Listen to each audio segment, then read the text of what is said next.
जो इससे पहले अभी क्लास स्टार्ट हुई थी, मैंने आप सबको बताया था कि जो अभी डीएसएसबी जो लेटेस्ट 2024 और 25 में जो क्वेश्चंस पूछ रहा है, उसके क्वेश्चन पूछने का पैटर्न जो है वो आर्टिकल्स के ऊपर ज्यादा फोकस कर रहा है। तो आर्टिकल्स के ऊपर 2 या 3 क्वेश्चन आ रहे हैं। पॉलिटी का जो सेक्शन है आपका, उसमें 3 से 4 मैक्सिमम क्वेश्चन आएंगे। अगर 3 और 4 को अगर हम 20 से अगर डिवाइड करते हैं और इसका परसेंटेज निकालते हैं, तो ये जीएस का आपका 20% क्वेश्चन को कवर करता है। ठीक है, मतलब पॉलिटी आपकी 20% है, हिस्ट्री भी 20% आ रही है।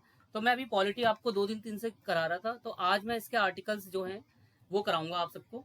तो आप सबको ये पता है कि हमारे इंडियन कॉन्स्टिट्यूशन में पार्ट्स कितने हैं?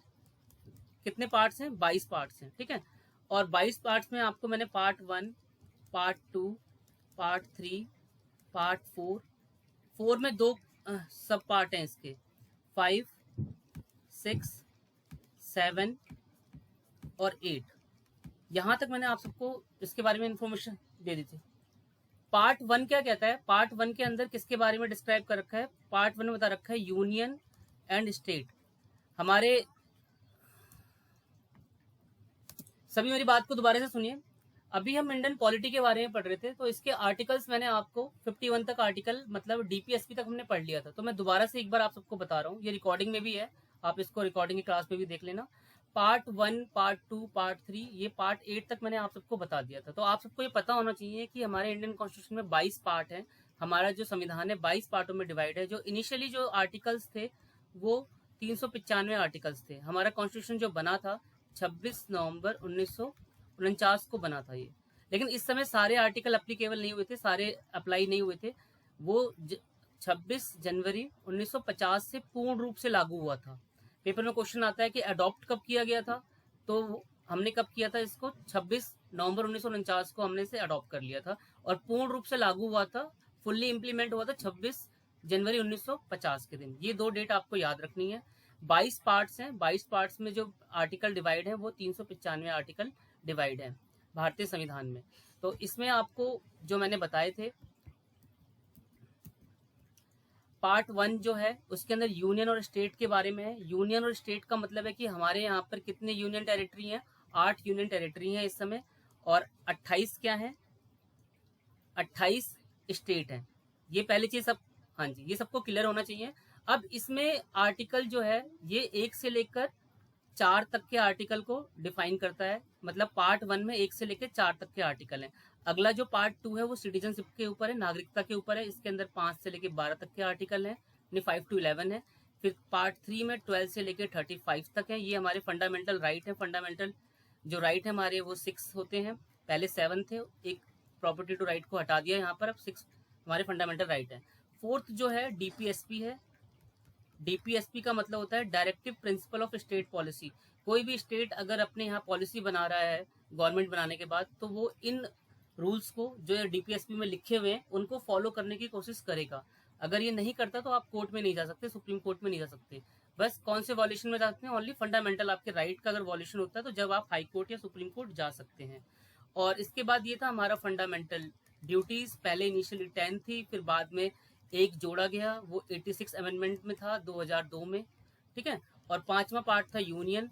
यूनियन का मतलब है केंद्र सरकार के बारे में है। फिर स्टेट के बारे में। 7 डिलीटेड था। 8वां जितनी भी यूनियन टेरिटरी है, जैसे हम दिल्ली में रहते हैं तो हम किसके अंदर आते हैं? पार्ट 8 के अंदर आते हैं। तो पार्ट 8 आपसे पेपर में पूछा जा सकता है। तो अब इसको एक एक करके थोड़ा और डिटेल में मैं पढ़ा चुका था, फिर भी मैं एक बार दोबारा से आपको बताता हूँ, तो उसको आप ध्यान से सुनने की कोशिश करना। आर्टिकल 1 कहता है कि भारत में जितनी भी टेरिटरी है और जितने भी स्टेट हैं उन सब के बारे में लिस्ट दे रखी है इसकी। और आर्टिकल 2 क्या कहता है? आर्टिकल 2 ये कहता है कि मान लो हमारे राज्य 28 राज्य हैं, हमने पीओके, मान लो हमने पीओके ले लिया, ठीक है, या हमने कोई और स्टेट हमारे साथ मिलना चाहता है किसी और कंट्री का, तो वो किस में कैसे, किस आर्टिकल के थ्रू आएगा? वो आर्टिकल 2 के थ्रू भारत में सम्मिलित हो सकता है। एडमिशन जो होता है किसी भी स्टेट का, वो कौन सा आर्टिकल के थ्रू होता है? आर्टिकल 2 के थ्रू। ये सबको क्लियर हो गया। यहाँ पर पार्ट 1 में आर्टिकल 1 के अंदर हमारे 28 स्टेट और जितने 8 यूनियन टेरिटरी के बारे में है डिस्क्राइब है कि उनकी बाउंड्री कहाँ से कहाँ तक है, इनके बाउंड्री के बारे में डिफाइंड है, उनका नाम डिफाइंड है, ठीक है, उनकी लोकेशन डिफाइंड है। और आर्टिकल 2 ये कहता है कि कोई भी एक नया स्टेट अगर भारत में जुड़ना चाहता है तो वो आर्टिकल 2 के थ्रू आएगा। तो पेपर में क्वेश्चन आता है कि नया स्टेट अगर भारत में सम्मिलित होना चाहता है तो उसका आर्टिकल कौन सा होगा? Admission of new state in India article 2 है। आर्टिकल 3 है कोई भी ऑल्टरेशन करनी है आपको। जैसे यूपी में इस समय 75 डिस्ट्रिक्ट हैं, जिले हैं।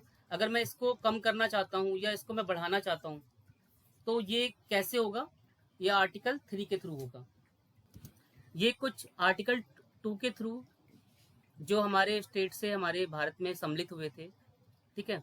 दादर नागर हवेली, गोवा, पुंडुचेरी, ठीक है। 1954 में हमने पुर्तगालियों से ये लिया था, फिर गोवा लिया था। तो ये सारे जो एडमिशन हुए थे भारत में जो आए थे वो कौन से आर्टिकल के थ्रू आए थे? आर्टिकल 2 के थ्रू आए थे। और इसके ऊपर कानून कौन बनाता है? पार्लियामेंट बनाती है। पार्लियामेंट का मतलब लोकसभा और राज्यसभा। ये लिखा हुआ है यहाँ पर, the following are the territory that were acquired under article 2। तो आर्टिकल 2 के थ्रू ही ये जितने भी स्टेट जो ये बाद में हमारे साथ जो जुड़े थे वो आर्टिकल 2 के थ्रू ही जुड़े थे। यहाँ तक बिल्कुल क्लियर होना चाहिए आपके दिमाग में। आर्टिकल 3 के अंदर कोई भी पहले से एक स्टेट है वो अपनी बाउंड्री को कम करना चाहता है, ज्यादा करना चाहता है या अपने जिलों की संख्या बढ़ाना चाहता है तो वो होगा आपका आर्टिकल 3 के अंदर। इसके बारे में मैंने पिछली क्लास में बताया था आपको। पार्ट 2 जो है पेपर में क्वेश्चन आता है कि पार्ट 2 किससे संबंधित है। पेपर में आपके सिंपल ऐसा आएगा, और ये नंबर ना इसमें नहीं लिखे होंगे, नंबर लिखे होंगे रोमन गिनती में। ये याद रखना था आप सबको। जैसे यहाँ पर 2 लिखा होगा इस तरीके से या ऐसे लिखा होगा। पूछेंगे सिटीजनशिप जो है वो कौन से आर्टिकल को डिनोट करता है, इसको डिनोट करता है, ठीक है। अब इसमें मैंने आपको बताया था कि आर्टिकल 5, 6 जो है, आर्टिकल 6 ये कहता है कि कोई भी पर्सन जो है ये माइग्रेट हो रहे हैं पाकिस्तान से इंडिया के अंदर तो वो आर्टिकल 6 के थ्रू सिटीजनशिप मिलती है उसके अंदर। और आर्टिकल 10 जो बताया था मैंने, क्या बताया था, कोई बताना चाहे तो बताइए। आर्टिकल 10 ये कहता है कि किसी पर्सन ने, फॉरेन पर्सन ने इंडिया की सिटीजनशिप ले ली है, हाँ जी, उसको कंटिन्यू करना है गवर्नमेंट को या उसको सस्पेंड करना है तो उसके राइट किसके पास है? पार्लियामेंट के पास है। तो पेपर में क्वेश्चन अभी भी आया था डीएसएसबी में, आर्टिकल 10 क्या है? आर्टिकल 10 ये कहता है कि जिन्होंने भी इंडियन सिटीजनशिप ली है उसको कंटिन्यू करने के लिए रूल रेगुलेशन किस कौन बना सकता है? पार्लियामेंट बना सकती है, ठीक है। और आर्टिकल 11 भी यही कहता है। 10 और 11 बिल्कुल सेम ही है।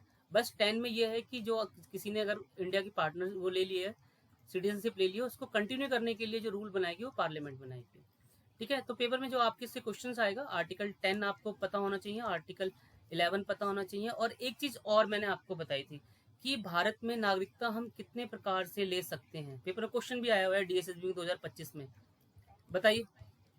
बिल्कुल, हाँ जी, 5 टाइप से हम इंडिया में क्या कर सकते हैं? इंडिया की सिटीजनशिप ले सकते हैं। तो मैंने इससे एक शॉर्टकट बताया था, किसी को याद है? तो ये 5 आपको टाइप सुनिए अब।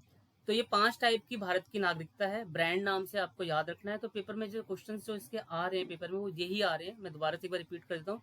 Type of acquisition of Indian citizenship 5 type है। बस पेपर में ये आया था 5, 6, 7 ये ऑप्शन थे, तो आपको 5 याद रखना है।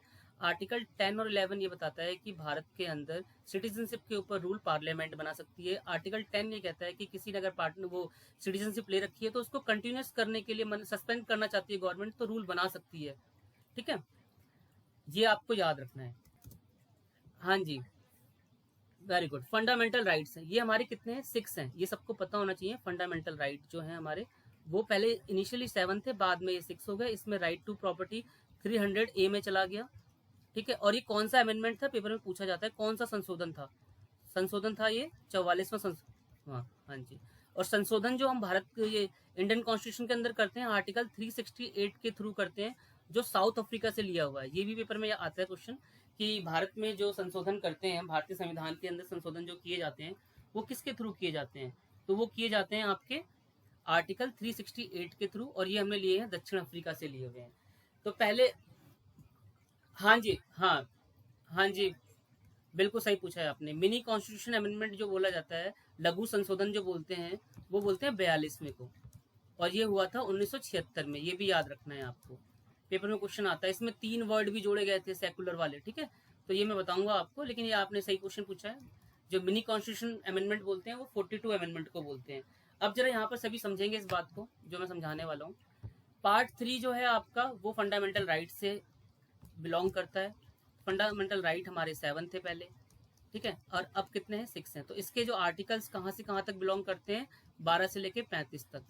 मैंने आपको इसमें बताया था कि सबसे पहले आपको पेपर में क्वेश्चन आ सकता है what is article 12। Article 12 define करता है डेफिनेशन ऑफ स्टेट, कि कोई भी एक राज्य है तो एक राज्य होने की उसकी परिभाषा क्या होती है। किसी का भी एक लैंड है, उसकी ये होता है कि उसके पास ऑनरशिप उसी गवर्नमेंट के पास होनी चाहिए। ये नहीं कि मान लो यूपी का सीएम है और वो अंडर में काम कर रहा है किसी दूसरे स्टेट के, ऐसा नहीं है। उसका जो लैंड होना चाहिए उस पर उसका स्वामित्व होना चाहिए, ऑनरशिप उसकी होनी चाहिए कि वो उस पर डिसीजन ले सके। आर्टिकल 12 ये कहता है, ठीक है। एक उसका फिक्स एक लैंडमार्क होगा, एरिया उसका पूरा एक घिरा हुआ एरिया होगा और उसके अंदर कंट्रोलिंग जो सरकार बनाएगा उसकी होगी, ठीक है। आर्टिकल 13 क्या कहता है, पेपर में बहुत बार क्वेश्चन आया हुआ, ये मैंने कल बताया भी था, अगर कोई बताना चाहे तो बताइए क्या है article 13। Good, very good. Fundamental right जो हमारे 6 हैं, इसके खिलाफ कोई भी वॉल्यूशन के लिए कोई भी पार्लियामेंट बिल लेके आती है या आर्टिकल 1, 2, 3 क्या बताया था मैंने आप सबको, जरा मुझे बताइए 1, 2, 3 क्या है। अध्यादेश है। अध्यादेश का मतलब, हाँ जी, अध्यादेश का मतलब होता है कि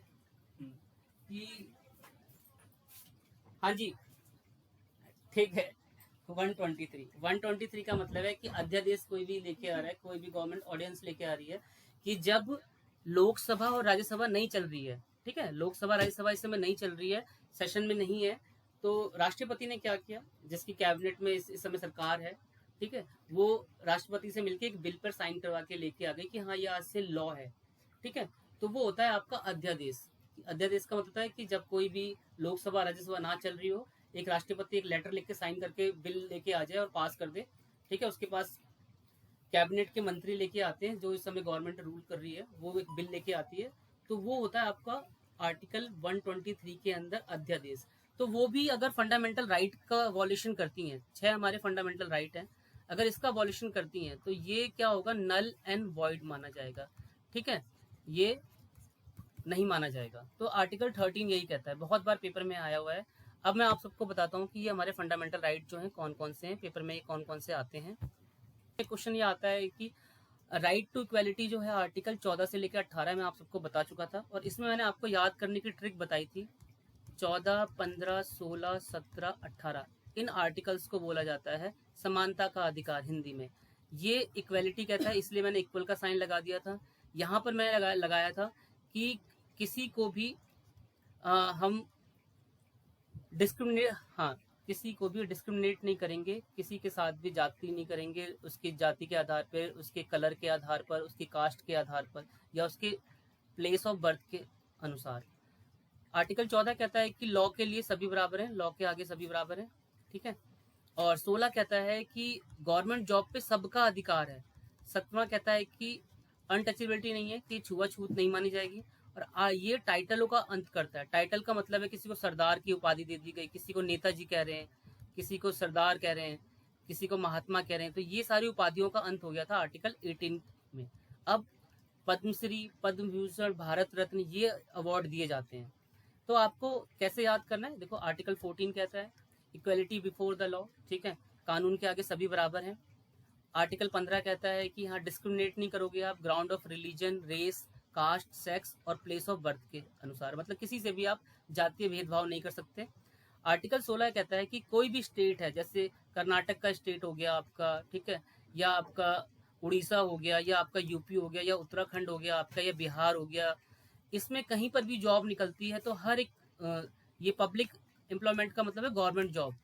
यहाँ पर हर एक एम्प्लॉय जो है भारत में, हर एक जो नागरिक सिटीजनशिप है वो जॉब के लिए अप्लाई कर सकता है। तो equality of opportunity in matter of public employment का मतलब है गवर्नमेंट जॉब के लिए सभी एप्लीकेबल हैं। 17वां कहता है कि आप छुआछूत नहीं करेंगे। और 18वां है टाइटल का, जितने भी टाइटल मिलते थे उसका अंत, उपाधियों का अंत। तो पेपर में क्वेश्चन जो डायरेक्ट आता है इन्हीं आर्टिकल्स के ज़्यादा पूछे जाते हैं कि आर्टिकल 15 किससे रिलेटेड है, आर्टिकल 16 किससे रिलेटेड है, आर्टिकल 17 किससे रिलेटेड है, इसके आने के चांसेस बहुत ज़्यादा होते हैं। और ये पूछा जाता है कि 14 से लेकर 18 तक आर्टिकल जो है पेपर में क्वेश्चन आएगा, which one of the article is called right to equality, 14 to 18, 18 to 22, 22 to 48, है ना, ऐसे आर्टिकल्स लिखे होंगे। तो आपको पता होना चाहिए 14 से लेकर 18 तक के जो आर्टिकल थे उसको समानता का अधिकार बोलते हैं, ठीक है। राइट टू इक्वालिटी आर्टिकल 14 से 18 तक है, मतलब राइट टू फ्रीडम आर्टिकल 19 से लेकर 22 तक है। ये मैं पिछली क्लास में बता चुका हूँ। आर्टिकल 19 जो है, पहले ये 6 टाइप के आर्टिकल्स की गारंटी देता है, हर एक सिटीजन को ये अधिकार देता है। पहला अधिकार ये देता है आर्टिकल 19 का ए है, freedom of speech and expression, आप अपनी बातों को रख सकते हैं, ठीक है, एक मर्यादा के अंदर, कि ऐसा नहीं चाहिए देश के खिलाफ नहीं होना चाहिए वो। फ्रीडम ऑफ असेंबली, ठीक है, आप कहीं पर भी असेंबल हो सकते हो पीसफुली विदाउट आर्म, बिना हथियारों के आप कहीं पर भी इकट्ठा हो सकते हैं, ये आपको गारंटी देता है इंडियन कॉन्स्टिट्यूशन का आर्टिकल 19 सी कहता है कि आप कहीं पर भी एसोसिएशन और यूनियन बना सकते हैं, संघ बना सकते हैं, संघ बनाकर अपना एक संघ बना सकते हैं लोगों का। और 19 डी कहता है कि आप इंडिया में कहीं भी फ्रीली मूव कर सकते हैं, किसी भी टेरिटरी में इंडिया के किसी भी पार्ट में आप घूम सकते हैं। ई कहता है कि आप इंडिया में किसी भी पार्ट में सेटल हो सकते हैं, किसी भी टेरिटरी में, किसी भी स्टेट में फ्रीली आप सेटल हो सकते हैं वहाँ पर। एफ है, एफ को हटा दिया है, पहले ये 7 थे, अब ये 6 है, ठीक है। जी क्या कहता है, freedom to practice any profession, आप किसी भी प्रोफेशन को प्रैक्टिस कर सकते हैं, कोई सा भी बिजनेस कर सकते हैं, कोई सा भी ट्रेड कर सकते हैं, ठीक है, किसी भी धर्म को मान सकते हैं आप। तो ये आर्टिकल 19 के अंदर 6 प्रकार के आपको फ्रीडम मिलती है। आर्टिकल 21, 22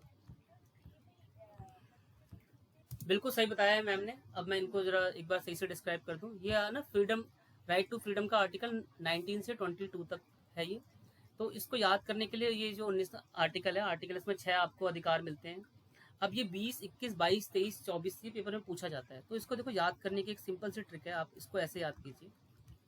इसके अंदर 6 से लेके 14 साल तक के बच्चों को आप किसी भी कारखाने में, फैक्ट्रीज में नहीं आप काम करवा सकते। जो ये है यहाँ पर कहता है कि बंधुआ मजदूर या मानव तस्करी आप नहीं कर सकते, ठीक है, कि आपने मानव के किसी अंग को बेच रहे हो, ठीक है, ये ऐसा इसमें मना है। आर्टिकल 20 कहता है कि आपने कोई भी अपराध किया है, मैंने अगर खून कर दिया, मर्डर कर दिया है, मैंने चोरी कर दी, तो मेरी जो गवाही है वो खुद की गवाही नहीं मानी जाएगी, वो सामने वाले को, पुलिस को यहाँ पर प्रूफ करना पड़ेगा कि मैंने ये ऑफेंस किया है, ठीक है, मैंने ये अपराध किया है।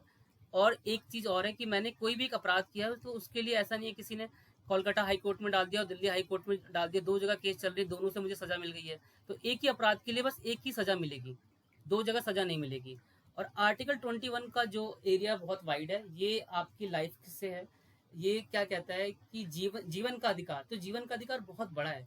इसके अंदर आपकी पर्सनल लिबर्टी है, ठीक है, आपके पासवर्ड भी जो है ये आर्टिकल 21 के अंदर आते हैं। आप जो सांस ले रहे हैं, अगर बहुत ज़्यादा पॉल्यूशन है तो ये भी क्या है, आर्टिकल 21 का वॉलेशन है। इसमें भी हाई कोर्ट यहाँ पर क्या पूछता है, गवर्नमेंट से पूछता है। आपने देखा होगा बहुत बार स्टेट गवर्नमेंट से सवाल पूछता है कि हाँ भाई ये इतना पॉल्यूशन क्यों हो रहा है, आप लोगों की लाइफ से खेल रहे हो, ये आर्टिकल 21 का वॉलेशन है। आर्टिकल 21 ये भी कहता है कि आप अपने अकॉर्डिंग किसी को जीवन साथी चुन सकते हैं, ठीक है। आर्टिकल 21 आपके ऊपर पूरा डिपेंड करता है कि आपकी पर्सनल लिबर्टी के ऊपर बात करता है ये, ठीक है। इसके अंदर आपके रहने से लेकर, आपकी प्राइवेसी से लेकर, आपके जीवन जीने से लेकर हर एक चीज़ की स्वतंत्रता है। अगर आप यात्रा पे कहीं जा रहे हैं, ठीक है, और आपको किसी ने मना कर दिया कि नहीं आप यहाँ नहीं घूम सकते, तो ये भी किसका हनन है, आर्टिकल 21 का हनन है, ठीक है। तो आर्टिकल 20, 21, 22, 23 आपको मैंने बता दिया। इसके अंदर 20, 21, 22 सबको याद हो गया, जरा मुझे बताइए। 22 में मैंने बताया नहीं, 22 आर्टिकल ये कहता है कि आपको कोई अरेस्ट कर रहा है, तो अरेस्ट करने के केस में आप क्या कर सकते हो, पहले तो 24 आवर्स के अंदर आपको वो एसडीएम के पास लेके जाएगा, मजिस्ट्रेट के पास लेके जाएगा, और पुलिस वाले बताएंगे कि मैंने इसको इस जुर्म में गिरफ्तार किया है। फिर वो यहाँ से आपको वेरीफाई करके जेल भेजेगा कि हाँ। और शाम को 5 बजे के बाद, ठीक है, किसी की भी गिरफ्तारी नहीं हो सकती जो पहले से अपराधी ना हो। अगर कोई पहले से ही गैंगस्टर है तो उसको तो गिरफ्तार कर सकते हैं, और किसी महिला को अगर गिरफ्तार करना है तो आपको, आपके साथ एक महिला कांस्टेबल या महिला पुलिस होनी चाहिए। तो आर्टिकल 22 ये कहता है कि आप अगर अरेस्ट हो रहे हो तो अरेस्ट होने पे आप पूछ सकते हो कि आपने मुझे गिरफ्तार क्यों किया। अपना लॉयर भी आप हायर कर सकते हो। आप कहते हो ठीक है आप मुझे गिरफ्तार कर रहे हो, कोई बात नहीं, मैं अपने लॉयर से बात कर रहा हूँ, फिर उसके बाद में यहाँ पर आप मुझे डिटेन कर लेना। तो आर्टिकल 21, 22 ये आप सबको याद होना चाहिए। 23, 24 मैंने आपको ये समझा ही दिया है। इसके अंदर यही है कि आप मानव तस्करी और फोर्स लेबर जो है वो लेबर आप नहीं करा सकते, बंधुआ मजदूरी किसी से नहीं करा सकते कि आपने किसी को वो खरीद लिया और आप उससे मजदूरी करवाए जा रहे हो। ये भी आर्टिकल 23 के अंदर मना है। आर्टिकल 24 बच्चों से रिलेटेड है, ये आपको याद रखना है। 23 मानव का मतलब है कि जो 14 साल से 18 साल से जो ऊपर जो व्यक्ति जॉब कर रहा है उसको आप उसके अंगों को नहीं बेच सकते, ठीक है, यहाँ पर इसके लिए भी मना है। और फोर्सफुली उससे लेबर भी नहीं करा सकते कि हाँ आप उसके 8 घंटे की ड्यूटी है तो 8 घंटे ही करेगा वो। और आर्टिकल 24 बच्चों के लिए है। तो ये पेपर में जो पूछे जाते हैं आर्टिकल हैं वो मैं बता देता हूँ। आर्टिकल 21 बहुत बार पूछा हुआ है, 24 बहुत बार पूछा हुआ है, और 22 ये है जो आर्टिकल ये आते हैं। तो इसीलिए मैंने आप सबको बता दिया 20, 21, 22, 23 ये याद करना है, और 19 के 6 पार्ट हैं, ठीक है। इस आर्टिकल को आप सब याद कर लेना। आर्टिकल जो है 25 से 28, ये आपका राइट टू फ्रीडम है ऑफ रिलीजन। आर्टिकल 25 ये कहता है कि आप किसी भी गॉड की पूजा कर सकते हैं, ठीक है, किसी भी धर्म को आप मान सकते हैं। आर्टिकल 26, 27 आपको मैंने बताया था, याद करने की कोई जरूरत नहीं है, 25 याद कर लेना इसमें बस, ये 26, 27 नहीं पूछता। इसके बाद ये आर्टिकल 29, 30 बहुत अच्छा है, मैंने आपको बताया भी था। कोई अगर इसके बारे में बताना चाहता है तो बताइए जरा, आर्टिकल 29 और 30 क्या कहता है? जैन, बुद्ध, सिख, पारसी, ठीक है, मुस्लिम, हाँ जी, हिंदू को छोड़ के सारे ही जो है माइनॉरिटीज का, इनका मतलब इनका परसेंटेज जो है इंडिया पॉपुलेशन में वो कम है, ठीक है।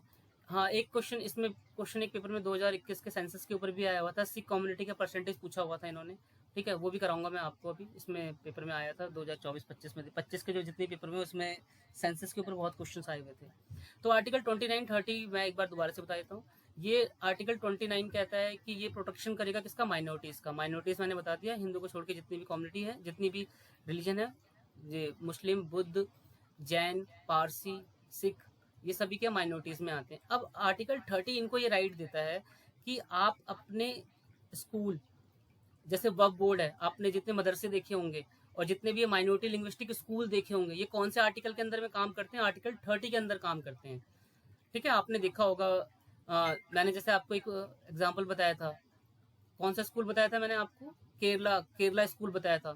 Kerala senior secondary school minority linguistic school है, वहाँ पर 1 to 8 तक मलयालम पढ़ाई जा रही है, तो वो उनका राइट है, क्योंकि वो वहाँ की कम्युनिटी को ये मिला हुआ है कि आप आर्टिकल 30 के, हाँ जी मैम, बताया था मैम ने, आर्टिकल 30 के अंदर ये है कि आप अपने कल्चरल डेवलपमेंट के लिए अपनी लैंग्वेज को आप 1st से लेके 8 तक के बच्चों को पढ़ा सकते हैं कंपलसरी करके, लेकिन 9th में आकर उसके पास ऑप्शनल होना चाहिए। तो आर्टिकल 30 ये कहता है राइट टू माइनॉरिटी का है कि वो अपना एक एडमिनिस्ट्रेशन एजुकेशनल इंस्टीट्यूशन बनाएं, उसमें अपने अकॉर्डिंग उसको रन करें और अपनी ग्रोथ के लिए उसमें डिसीजन ले सकते हैं। तो आर्टिकल 30 के अंदर जितने भी मदरसे हैं, जितने भी प्राइवेट इंस्टीट्यूशंस हैं जो किसी एक पर्टिकुलर लिंग्विस्टिक, पंजाबी या सिख या ऐसी लैंग्वेज को सिखा रहे हैं, तो वो आर्टिकल 30 के अंदर आते हैं। एक आर्टिकल 32 सबको पता होना चाहिए, क्या है आर्टिकल 32? हाँ, हार्ट एंड सोल है, हाँ जी, संविधान की आत्मा। संविधान की आत्मा इसको हाँ जी, इसको इसलिए बोला हुआ है कि अगर आपको जितने भी फंडामेंटल राइट मिले हुए हैं, इनका अगर हनन होता है, इनका वॉल्यूशन होता है, तो आप सुप्रीम कोर्ट या हाई कोर्ट दोनों जा सकते हो, ठीक है। देखो आर्टिकल 32 क्या है? हार्ट एंड सोल है, ठीक है, इसका दिल और आत्मा है पूरे भारतीय संविधान का। आर्टिकल 32 ये कहता है कि आपको जो फंडामेंटल राइट मिले हुए हैं 6, इनका कोई भी वॉल्यूशन होता है तो आप हाई कोर्ट या सुप्रीम कोर्ट दोनों जा सकते हैं। हाई कोर्ट जा सकते हैं आर्टिकल 32 के, सॉरी, सुप्रीम कोर्ट जा सकते हैं आर्टिकल 32 के थ्रू, और हाई कोर्ट जा सकते हैं आर्टिकल 226 के थ्रू। तो ये आपको दोनों बातें याद रखनी है। हमने अभी क्या क्या कर लिया? हमने पार्ट 1 कर लिया, पार्ट 2 कर लिया, पार्ट 3 कर लिया। पार्ट 1 में यूनियन एंड स्टेट के बारे में था, इसमें हमें आर्टिकल 1, 2, 3 मैंने पढ़ाए थे। 2 के अंदर कोई नया स्टेट बनता है वो है, और कोई भी पहले से कोई स्टेट अपनी बाउंड्री कम करना चाहता है या अपने जिलों की संख्या बढ़ाना चाहता है। इसके अंदर सिटीजनशिप के बारे में था, 5 टाइप से हम ले सकते हैं। ब्रांड करके मैंने आपको शॉर्टकट बताया है अभी तक, और इसमें मैंने आर्टिकल आपको 10 और 11 बताया। 10 ये कहता है कि किसी ने पहले से भारत की नागरिकता ले रखी है, उसको कंटिन्यू करना है या नहीं करना है, उसके ऊपर पार्लियामेंट डिसीजन ले सकती है। और ये है रेगुलेशन ऑफ सिटीजनशिप, जो कोई भी इंडियन की नागरिकता लेना चाहता है उसके लिए आर्टिकल 11 के अकॉर्डिंग पार्लियामेंट्री रेगुलेशन या कोई भी कानून बनाएगा। और पार्ट 3 जो था वो फंडामेंटल राइट्स के बारे में था। फंडामेंटल राइट हमारे पहले 7 थे, 44वें में हमने राइट टू प्रॉपर्टी हटा दिया, वो 300A में चला गया। अब बचे 6 में से मैंने आपको बताया था 14 से लेकर 18 तक जो है आर्टिकल, वो कौन से हैं? राइट टू इक्वालिटी है हमारे यहाँ पर आर्टिकल्स। इसके बाद मैंने आपको फ्रीडम बताया, सारे आर्टिकल्स जो मैंने मेन बता दिया आपको। अब हमने पार्ट 3 तक हमने कर लिया। पार्ट 3 तक करने के बाद अब पार्ट 4, पार्ट 5 इसको देखते हैं। देखिए पार्ट 4 जो है आपका वो डीपीएसपी है। डीपीएसपी क्या होता है? डीपीएसपी होता है directive principle of state policy, इसको बोलते हैं हिंदी में राज्य के नीति निर्देशक सिद्धांत। ये पार्ट 4 है आपका, और पेपर में ऐसे पूछेगा आपसे, ये डीपीएसपी कौन से पार्ट में आता है? या राज्य के नीति निर्देशक सिद्धांत किस में आते हैं? राज्य के नीति निर्देशक सिद्धांत, ठीक है। इसका मतलब यह है कि कोई भी एक स्टेट जो है अपनी पॉलिसी अगर बना रहा है तो आपको ये सारी बातें लेके चलनी है। तो इसमें मैंने आपको ये आर्टिकल्स बताए थे, ये अगर आप आर्टिकल्स याद कर लेते हैं तो एक क्वेश्चन आपका पक्का इसमें से अभी आ रहा है पेपर में, ठीक है। तो एक बार फटाफट जल्दी से इसको लेके चलते हैं, मैं आपको समझा देता हूँ, ठीक है। रिकॉर्डिंग में भी है, आप इसको देख लेना। जो मेन आर्टिकल्स हैं वो याद रखने हैं। आर्टिकल 39 जो है ये क्या कहता है, आपको एक तो ये याद रखना है। 39 ये कहता है कि एक स्टेट के अंदर एक गरीब आदमी अगर कोर्ट में पहुंच जाता है, उसके पास पैसे नहीं है लॉयर हायर करने के लिए, तो उसको स्टेट क्या करेगी, फ्री लीगल एड प्रोवाइड करेगी और एक लॉयर प्रोवाइड करेगी, गवर्नमेंट लॉयर प्रोवाइड करेगी केस लड़ने के लिए, ठीक है। आर्टिकल 39 ये कहता है। आर्टिकल 40 कहता है कि ग्राम पंचायत पेपर में क्वेश्चन आता है कि ग्राम पंचायत बनाने का आर्टिकल कौन सा है, तो वो आर्टिकल 40 है।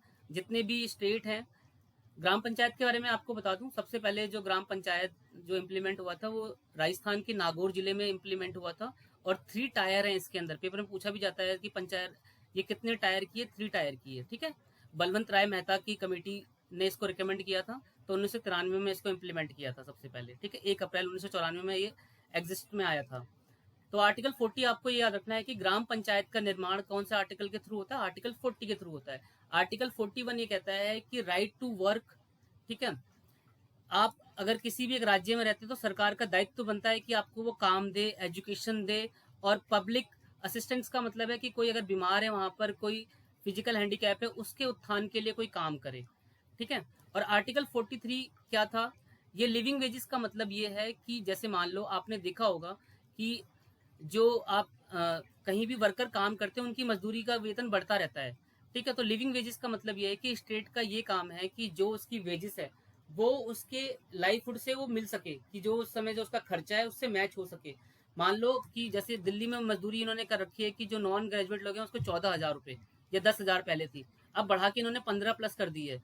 तो ये किसके अंदर आता है, ये आर्टिकल 43 के अंदर आता है। लिविंग वेजेस का मतलब है कि वर्कर्स का ध्यान रखते हुए, कि महंगाई भत्ते को ध्यान रखते हुए उनकी वेजेस को बढ़ाया जाए।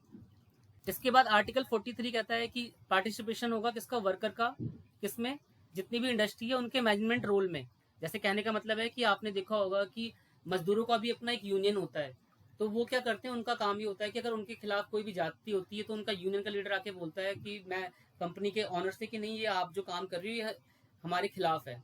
तो अपनी आवाज रखने के लिए आर्टिकल 43A के अंतर्गत ये लोगों को राइट दे रखा है कि आप अपना एक यूनियन बनाइए, और कोई भी अगर इंडस्ट्री में कोई काम हो रहा है उसके मैनेजमेंट में अपनी भूमिका या पार्टिसिपेशन दीजिए, ठीक है। आर्टिकल 44 पेपर में पूछा जा सकता है। ये अभी उत्तराखंड पहली ऐसी स्टेट है जहां पर ये अप्लाई हुआ है, फर्स्ट स्टेट है ये, मैंने इसके बारे में कल आपको बताया था। आर्टिकल 45 इतना कोई खास नहीं है। इसके बाद इसमें आपको 2 और आर्टिकल मेन याद करने हैं। ये देखो, ये तो सारे याद कर लेना आप, यहाँ से 39 से लेकर 44 तक ये पूरे रट्टा मार लेना है आपको। इसके बाद आर्टिकल जो पेपर में सबसे ज्यादा पूछा था, आर्टिकल 50 पूछा जाता है।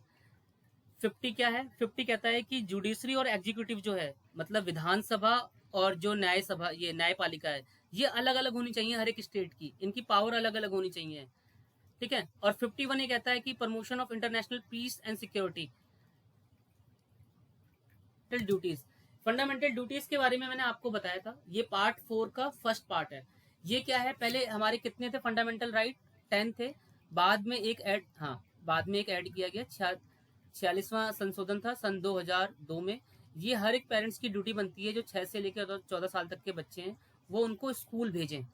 कहाँ पर भेजें, स्कूल भेजने की ड्यूटीज उनकी है। तो अब ये पेपर में क्वेश्चन आ सकता है। तो अब मैं इसमें 1-2 क्वेश्चन और ऐड कर रहा हूँ।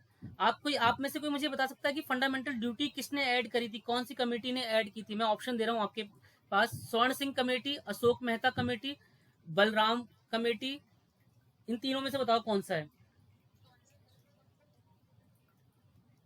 हाँ हाँ जी, सभी इसको लिख लीजिए। नहीं, बलवंत ने तो पंचायती राज है वो सब। हाँ, सभी इसको नोट कर लीजिए, स्वर्ण सिंह कमेटी थी ये। कमेटी इंग्लिश में बोलते हैं, हिंदी में समिति बोलते हैं। तो क्वेश्चन पेपर में आएगा तो आप ये बता सकते हैं कि ये किसने शामिल करा था, स्वर्ण सिंह कमेटी, ठीक है।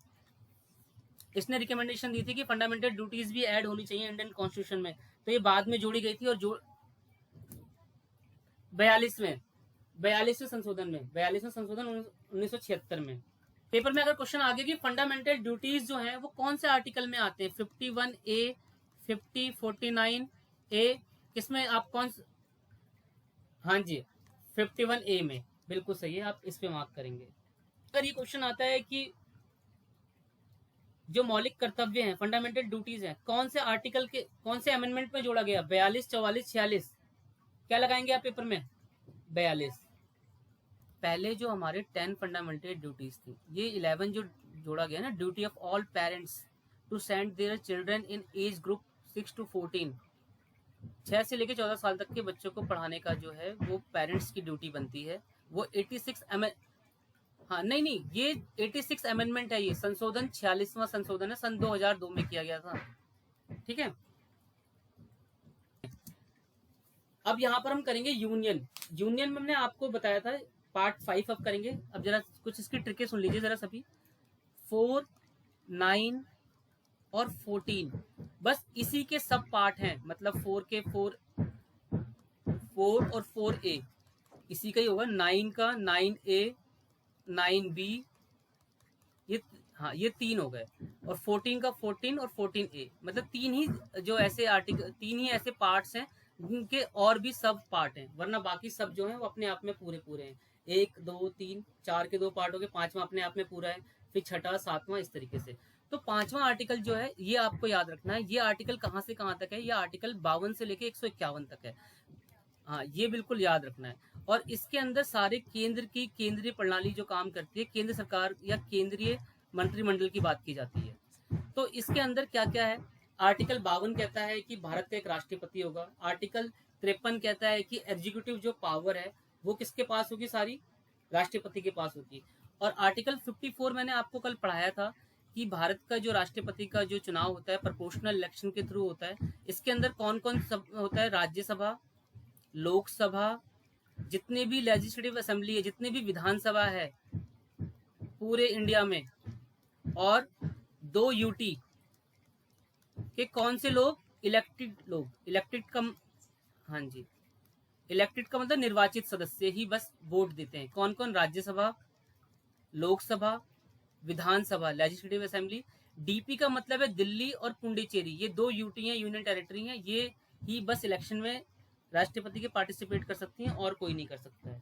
तो अब मैं इसमें जरा 1-2 क्वेश्चन पूछ रहा हूँ आप सबसे, जरा मुझे बताइएगा कौन से आर्टिकल, कौन से अमेंडमेंट के थ्रू दिल्ली और पुडुचेरी को भारत के राष्ट्रपति के चुनाव के लिए अलाउ किया गया। तो ये जरा नोट कर लेना, 70 अमेंडमेंट था, 70वां संशोधन 1992 का। इसके अंदर दिल्ली और पुडुचेरी को ये राइट दिया गया कि आप भारत के राष्ट्रपति के इलेक्शन में अपना वोट दीजिए।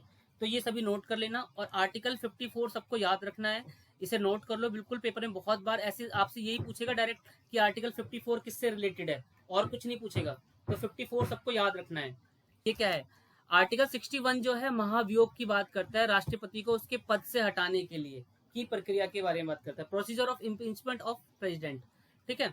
तो राष्ट्रपति को उसके ऊपर महाभियोग जब चलाओगे आप,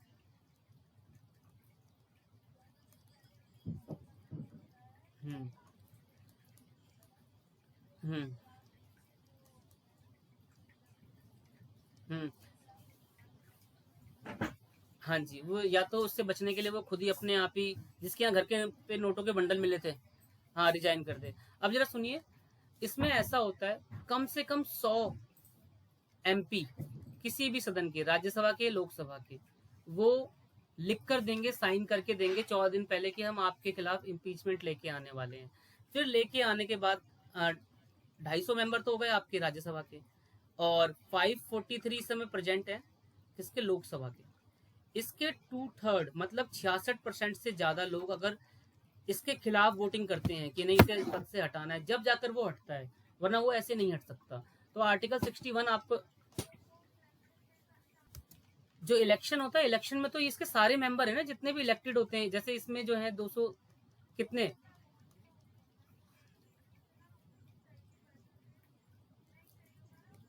हटाने के लिए, हाँ नहीं इलेक्टेड, इलेक्ट होने के लिए तो 50+1 चाहिए होती है वोटिंग उसको। जैसे यहाँ पर 700 सीटें हैं मान लो, तो 351 अगर उसको वोट मिल गए तो वो बन जाएगा भारत का राष्ट्रपति। 50+1 चाहिए होता है हमेशा जीतने के लिए, कोई भी कहीं पर भी इलेक्शन होता है तो उसमें 50+1, 50 से एक सीट ज़्यादा मिल जाती है तो उसको वो विन हो जाता है। लेकिन हटाने के लिए उसको 66% से ज़्यादा की वोटिंग होनी चाहिए जब वो हटेगा इम्पीचमेंट। तो आपको जो याद रखना है, आपको बस इतना याद रखना है कि आर्टिकल 61 के अंदर भारत के राष्ट्रपति को हटाने की प्रक्रिया के बारे में है। और इस प्रक्रिया में जो भाग लेते हैं, बस इलेक्शन में तो आपको मैंने बताया था कि Rajya Sabha, Lok Sabha, LA legislative assembly और DP दिल्ली पुडुचेरी ये सब लेते हैं। लेकिन हटाने में बस राज्यसभा और लोकसभा का ही रोल होता है, इन दोनों को नहीं लेते ये। और इसमें एक अच्छी बात ये भी है कि नॉमिनेटेड जितने भी होते हैं MP, वो भी वोट देते हैं। ठीक है, तो आर्टिकल 61 तक हो गया। अब तो आपको आर्टिकल 61 तक याद करने, इसमें 2 मेन आर्टिकल याद कर लेना भारत के राष्ट्रपति के ऊपर। कि पहला आर्टिकल ये है 52, भारत का एक राष्ट्रपति होगा। जितने भी एग्जीक्यूटिव पावर जो हैं, जितने भी साइन किए जाएंगे बाहर की कंट्री में, जितनी भी डील की जाएगी इंडिया की USA से व्यापार में, या किसी भी हथियार को खरीदने में, या किसी भी समझौते, किसी भी MOU पे, या किसी भी मेमोरेंडम पे किसी भी सिग्नेचर होते हैं, तो वो सारे राष्ट्रपति के नाम से ही किए जाते हैं। और जितनी भी सेनाएं हैं वो किसके अंडर में काम करती हैं, वो राष्ट्रपति के अंडर में काम करती हैं। फर्स्ट पर्सन होता है पूरे इंडिया का, सेकंड पर्सन उसकी वाइफ होती है। और 52, 53 हो गया। 54 कहता है इलेक्शन के बारे में, इलेक्शन का मैंने प्रोसीजर बता दिया आपको। 61 कहता है उसको हटाने के। तो ये 4 आर्टिकल आप ये याद कर लेना, इन्हीं के ज़्यादातर चांसेस होते हैं पूछे जाने के। अब भारत के उपराष्ट्रपति की बात करते हैं। उपराष्ट्रपति कहता है, आर्टिकल 63 कहता है कि भारत का एक उपराष्ट्रपति होगा। और आप सबको ये पता होना चाहिए कि जो चेयरमैन होता है राज्यसभा का, वो उपराष्ट्रपति ही होता है। ठीक है, ये आपको पता होना चाहिए। जिसमें आर्टिकल 64 ये कह रहा है कि एक्स ऑफिस होता है ये किसका, chairman of council of state. Council of state को राज्यसभा भी बोला जाता है, ये याद रखना है आपको। इसके बाद इसका इलेक्शन कैसा होता है, इसके इलेक्शन में बस राज्यसभा और लोकसभा ही पार्टिसिपेट करती है। एक मिनट रिकॉर्डिंग में ले लेते हैं। आर्टिकल इसे डिलीट कर देता हूँ। अब आपको जो याद करना है, आर्टिकल 63 कहता है कि भारत का एक उपराष्ट्रपति होगा। और आर्टिकल 64 कहता है कि वो चेयरमैन होगा राज्यसभा का। राज्यसभा में 250 मेंबर होते हैं। ठीक है, यहाँ पर जो इनको प्रिसाइड करता है वो होता है भारत का वाइस प्रेसिडेंट।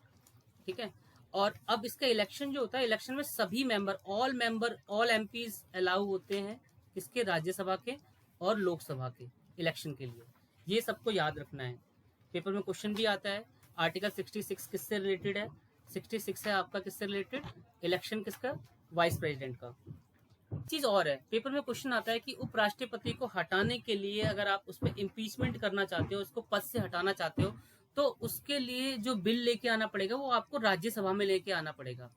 हाँ ठीक है, और ये मैंने आपको बताना भूल गया था कि अगर आपको इम्पीचमेंट अगर राष्ट्रपति के खिलाफ करना है तो आप दोनों सदन में से किसी भी सदन में लेके आ जाइए, या तो राज्यसभा से स्टार्ट करवा दीजिए या लोकसभा से स्टार्ट करवा दीजिए। लेकिन उपराष्ट्रपति को हटाने के लिए, क्योंकि वो होता तो चेयरमैन वहीं का है राज्यसभा का, तो उसको उसके पद से हटाने के लिए आप जो बिल लेके आओगे वो राज्यसभा में लेके आओगे। तो एक क्वेश्चन पेपर में ये आया हुआ है, ये UP-PCS का है कि उपराष्ट्रपति को उसके पद से हटाने के प्रस्ताव कौन से सदन में लाया जाता है। क्वेश्चन ऑप्शन 1 है संसद के किसी भी सदन में, राज्यसभा में, लोकसभा में, या उपरोक्त में से किसी में से भी नहीं। तो क्या लगाएंगे आप आंसर? हाँ जी, नहीं मैम, स्टार्ट।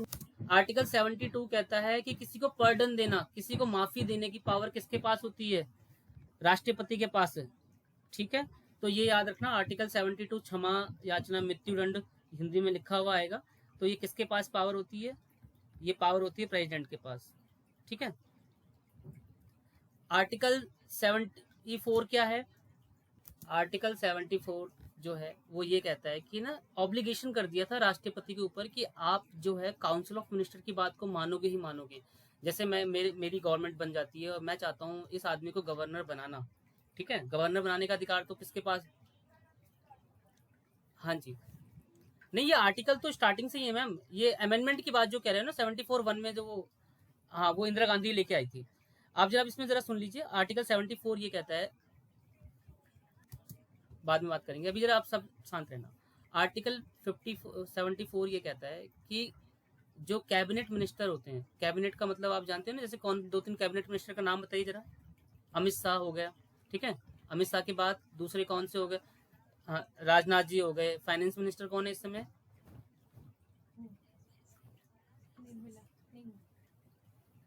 सा हाँ, हाँ जी, निर्मला निर्मला सीतारमण। ठीक है, तो ये जो जो कैबिनेट के मिनिस्टर हैं, इनकी जो ये यही सभी काउंसिल ऑफ मिनिस्टर कहलाते हैं। तो इनकी एडवाइस और सहायता मानने के लिए ऑब्लिगेट है एक तरीके से राष्ट्रपति। ठीक है, वो उसकी बात मानेगा ही मानेगा। तो आर्टिकल 74 ये कहता है कि राष्ट्रपति जो है एड और एडवाइस काउंसिल ऑफ मिनिस्टर की लेगा ही लेगा। ठीक है, वो मानने के लिए बाध्य है। अब इसके बाद आर्टिकल 76, 79 और 80। ओम बिरला स्पीकर स्पीकर हैं। हाँ जी, आप जरा सभी इसको नोट कर लीजिए, अच्छा सवाल है लेकिन पेपर में आएगा नहीं ये। 58 जो है यूनियन मिनिस्ट्री है और 93 जो है वो डिपार्टमेंट है। ठीक है, अब जरा आप सब सुन लीजिए। आर्टिकल 76 है आपका अटॉर्नी जनरल से है, और आर्टिकल 80 बहुत बार पूछा गया है कि राज्यसभा का कैसे निर्माण होता है, कंपोजिशन ऑफ राज्यसभा। तो आपको ये आर्टिकल्स आज याद करने हैं। ये मुझे बताइए, आर्टिकल 79 कह रहा है, कौन ये बता रहा है कॉन्स्टिट्यूशन ऑफ पार्लियामेंट, क्या इसका मतलब होगा?